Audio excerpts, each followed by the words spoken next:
Un'economia regionale con una tenuta nel complesso moderata ma significativa, sostenuta dall'export e dalla solidità di alcuni settori industriali. È quella che emerge dall'osservatorio semestrale della Camera di Commercio Pordenone Udine, presentato questo martedì. Tra i principali aspetti evidenziati, l'export in crescita del 6,6% nei primi 6 mesi dell'anno rispetto allo stesso periodo del 2024, trainato dalla cantieristica navale. Il PIL è stimato in crescita dello 0,3% nel 2025 e dello 0,7% nel 2026, in linea con quello italiano, un'inflazione in crescita stabile e un credito in calo per le imprese dell'1,4% e in crescita per le famiglie del 2,4% a giugno 2025 rispetto allo stesso periodo del 2024.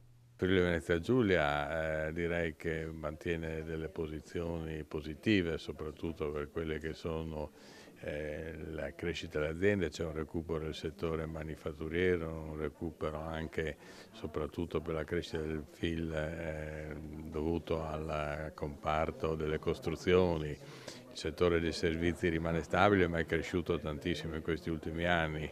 L'occupazione, il dato occupazionale è un dato che evidenzia che le performance del Friuli Venezia Giulia, in particolar modo del provincia di Udine e Pordenone, sono superiori alla media. Ecco, quello che mi lascia un po' perplesso è il dato negativo, quello del credito alle imprese, soprattutto a quelle più piccole, che subisce un'ulteriore contrazione, uno dei dati più negativi rispetto anche alla media italiana.